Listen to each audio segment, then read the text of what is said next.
ನಿಮ್ಮ gynaecologist ಮಿರನನ suggest ಮಾಡಿದ್ರೆ ನಿಮ್ಗೆ ಭಯ ಇರಬಹುದು. ಇದಕ್ಕೆ ನಾವು ಮಿರನ ಕಡ್ಡಿ ಅಂತ ಹೇಳ್ತೇವೆ. ಸೊ ಈ ಕಡ್ಡಿಯಲ್ಲಿ ಹಾರ್ಮೋನ್ ಇರುತ್ತೆ. ಹಾರ್ಮೋನ್ ಡೈಲಿ ನಿಮ್ಮ ಗರ್ಭಕೋಶದಲ್ಲಿ ರಿಲೀಸ್ ಆಗೋದ್ರಿಂದ ಸಿಸ್ಟಮಿಕ್ ಸೈಡ್ ಎಫೆಕ್ಟ್ಸ್ ಏನೂ ಇರೋದಿಲ್ಲ.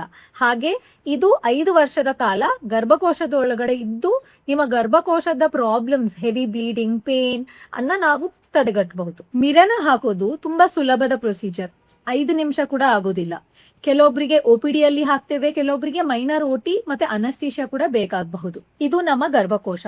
ಮಿರನ ಕಡ್ಡಿ ಹಾಕುವ ಮುನ್ನ ನಾವು ಫಸ್ಟ್ ಪ್ರೈವೇಟ್ ಪಾರ್ಟ್ಸ್ ನ ಕ್ಲೀನ್ ಮಾಡ್ಕೊಳ್ತೇವೆ. ಕ್ಲೀನ್ ಮಾಡಿದ ನಂತರ ಗರ್ಭಕೋಶ ಮತ್ತೆ ಸರ್ವೈಕಲ್ ಲೆಂತ್ ನ ನಾವು ಮೆಜರ್ ಮಾಡ್ಬೇಕಾಗತ್ತೆ.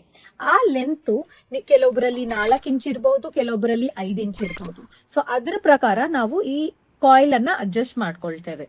ಸೊ ಸರ್ವಿಕ್ಸ್ ಅಂದ್ರೆ ಗರ್ಭಕೋಶದ ಕಂಟು ಒಳಗಡೆಯಿಂದ ಇದು ಮಿರನ ಕಡ್ಡಿ ಒಳಗಡೆ ಹೋಗುತ್ತೆ. ಸೊ ನಾವು ಈ ತರ ಅದನ್ನ ರಿಲೀಸ್ ಮಾಡಿಬಿಟ್ಟು ಪುಷ್ ಮಾಡ್ತೇವೆ. ಪುಷ್ ಮಾಡಿದ ನಂತರ ಇದನ್ನ ಹೀಗೆ ತೆಗಿತೇವೆ. ಸೊ ಈ ಥ್ರೆಡ್ಸ್ ಇರುತ್ತೆ. ಸೊ ಈ ಥ್ರೆಡ್ಸ್ ಅನ್ನ ನಾವು ಕಟ್ ಮಾಡ್ತೇವೆ. ಈ ಥ್ರೆಡ್ಸು ನೀವು ಹಸ್ಬೆಂಡ್ ಅಂಡ್ ವೈಫ್ ಸೇರಿದಾಗ ಅಥವಾ ನಿಮ್ಗೇನಾದ್ರೂ ಗೊತ್ತಾಗುತ್ತಾ ಅಂತ ಫೀಲಿಂಗ್ ಅಂತ ಇದ್ರೆ ನಿಮ್ಗೆ ಮಿರನ ಕಡ್ಡಿ ಒಳಗಡೆ ಇರೋದು ಕೂಡ ಫೀಲ್ ಆಗೋದಿಲ್ಲ, ಈ ಥ್ರೆಡ್ಸು ಕೂಡ ಫೀಲ್ ಆಗೋದಿಲ್ಲ. ಅಕಸ್ಮಾತ್ ಏನೇ ತೊಂದರೆಗಳಿಂದ ನಾವು ಮಿರನ ಕಡ್ಡಿನ ಆಚೆ ತೆಗಿಬೇಕು ಅಂತ ಹೇಳಿದಾಗ ನಾವು ಸ್ಪೆಕ್ಯುಲಮ್ ಹಾಕ್ಬಿಟ್ಟು ಈ ಥ್ರೆಡ್ಸ್ ಅನ್ನ ಈ ತರ ಪುಲ್ ಮಾಡೋದ್ರಿಂದ ಮಿರನ ಕಡ್ಡಿ ವಾಪಸ್ ಬಂದ್ಬಿಡುತ್ತೆ. ಬೇರೆ ಏನಾದ್ರೂ ಡೌಟ್ಸ್ ಇದ್ರೆ ಕಾಮೆಂಟ್ ಅಲ್ಲಿ ಕೇಳಿ.